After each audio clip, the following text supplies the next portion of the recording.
Son palos congo taínos como los días de dandilanga. Aquí son tratados caminando sobre la misma finca, sobre el mismo fundamento que nosotros estamos criando aquí en esta finca. Aquí los dejo con la yayi, así como caminando como los días de dandilanga y como los días de presente. Por ahí vamos.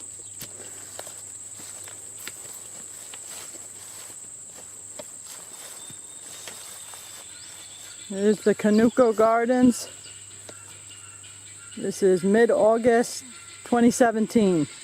And this Conuco we're dedicating to a brother that finds himself in the world of truth today and is in progress. So this garden here is a healing garden. It's got fruit trees and a bunch of flowers, amaranth, white sage, there's some tobacco at the back, corn, maize, and sunflowers. Kinds of herbs. Fruit trees, peppers, different vegetables. It's got basil, it's got holy basil, it's got calendula, that little yellow flower right there. It's got some okras right there. And this has just started this year, this garden. And you can see that the butterflies love it. You can catch that butterfly. Oh, the butterfly left. Especially the monarch butterflies and the tiger swallowtails. There's the red amaranth. And by next year we'll be able to open it up for the ceremony that we'll do it to honor the brother that it's dedicated to. Yep. There's some tomatoes in there too. And here we have a Conuco that's now been here a number of years.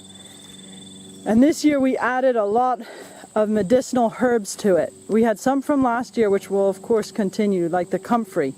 That's a powerful herb right there.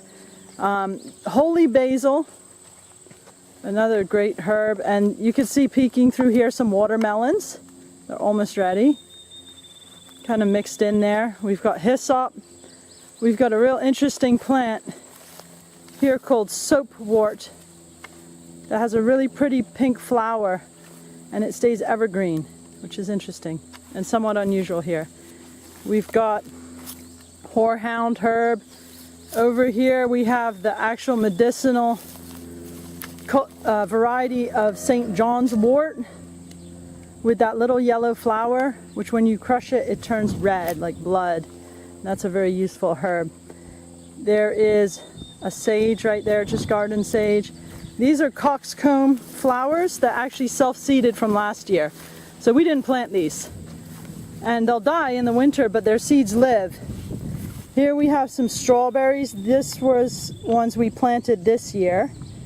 They're everbearing, so they'll keep fruiting through the whole summer. Some marigolds here that self-seeded again. And all this down here is strawberry plants from last year. So they've grown a lot stronger. These are the cinnamon basil, the purple cinnamon basil that self-seeded again.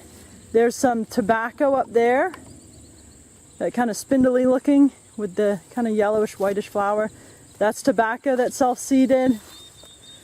Here we have cotton that self-seeded. And this is a new herb we added in called clary sage. And this sticking up is the cotton tree almost from last year. Of course it doesn't overwinter, it's going to die in our winter. Over here we have rue, that kind of almost bluish leaf plant there. We have some beans in the back there. We have various useful things like carrots and endive. We've got some of the marigold, no, not marigold, nasturtiums, which have a nice spicy flavor to them. We've got some tomatoes that self-seeded.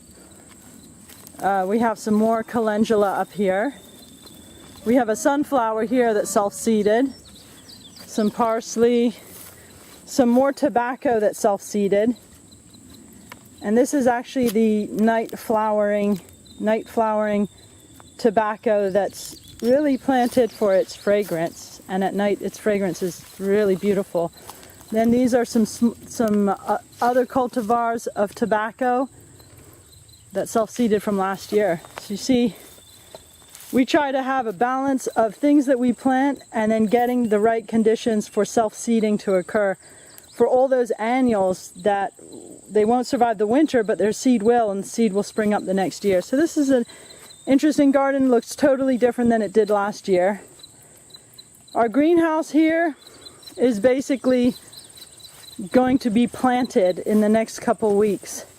But we do have a few things in here. I'm going to show you. That's a rosemary.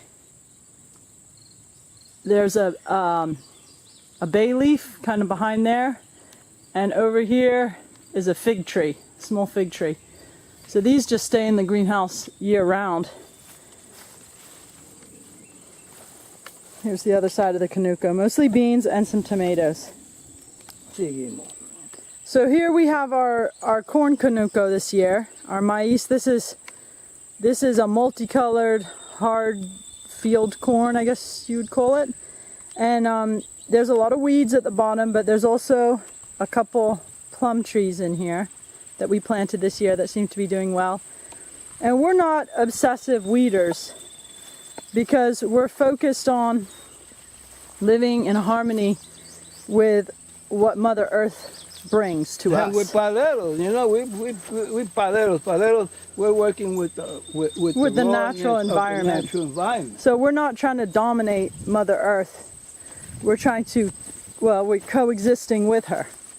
Now here we have a couple spaces that we've cleaned up, we've tilled up, and we're going to be putting our full garden in there, kind of cold weather crops.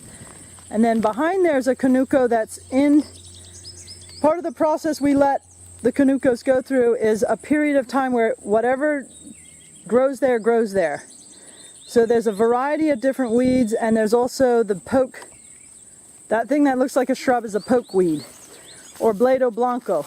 So it's a weed that we use as paleros quite a lot. It is poisonous. It has a toxicity.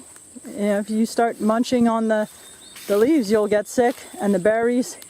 The root, it has a huge deep taproot, pulling nutrients up from the subsoil and then expressing those nutrients in its leaves and its stem. So we also use it as a mulch. We'll come with our machetes and we'll cut it down and let it just die into the soil, enriching the soil. Show them the red berries. Okay. These are its poke berries, and they'll stain purple. They're really beautiful. It's a stunning weed. The leaves turn red in the fall. It's really beautiful, and they're big. They're growing from nothing in the beginning of the year all the way up to the size they're at. So they're really interesting plants. A lot of people can't stand them, and they try to cut them down as soon as they see them, but not us. So they'll come up all over the place. This is a Conuco that we looked at in our video last year, and it's our tree nursery Conuco, and it's full of little trees and shrubs. There's a bunch of black choke. There is some witch hazel there, and there was a bunch of trees here. We took out a lot of them and we planted them. We probably took a couple hundred trees out of here and planted them in a field up top just last winter.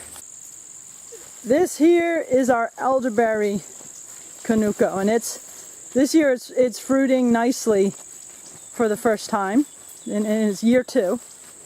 So if you look up here, and they're just about ready to harvest, that's the elderberry, Sambucus.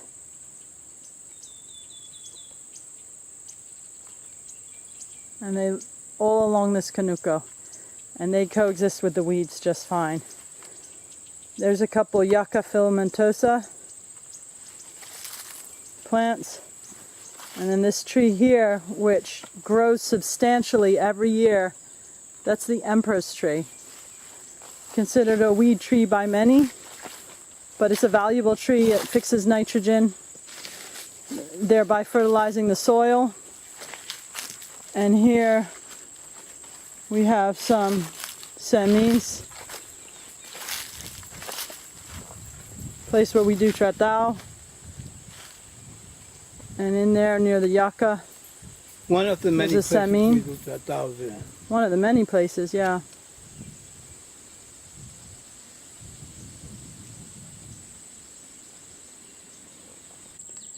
Here's another Conuco. This one has fruit trees, and there's the comfrey. We put some comfrey near the fruit trees as it attracts beneficial insects and it provides a mulch for the fruit trees. And there's several other fruit trees down this Conuco.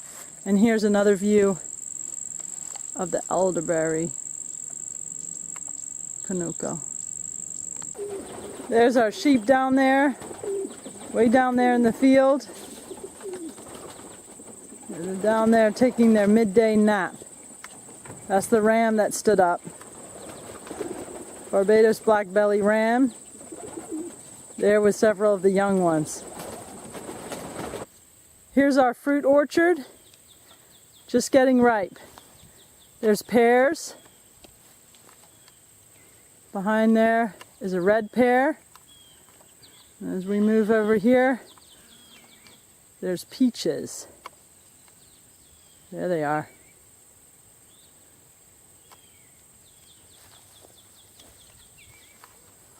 This fruit orchard we planted 2005, so 12 years ago. And they were little bare root sticks, basically. Now they've become beautiful trees, giving lots of abundant fruit, especially the pears and the peaches. And there's a big cherry tree actually there behind them that's grown very big. That gives a lot of cherries much earlier in the year. Here's kind of an overview of the field. When we got here 12 years ago, this was just a hay field. None of those trees that you see there were here. None of them. Not one. Not one. It was all grass. And now it's becoming a forest once again. We planted a lot of these trees and we allowed a lot of these trees to grow. But I would say most of them we planted. And now our sheep are busy eating. There's the ram.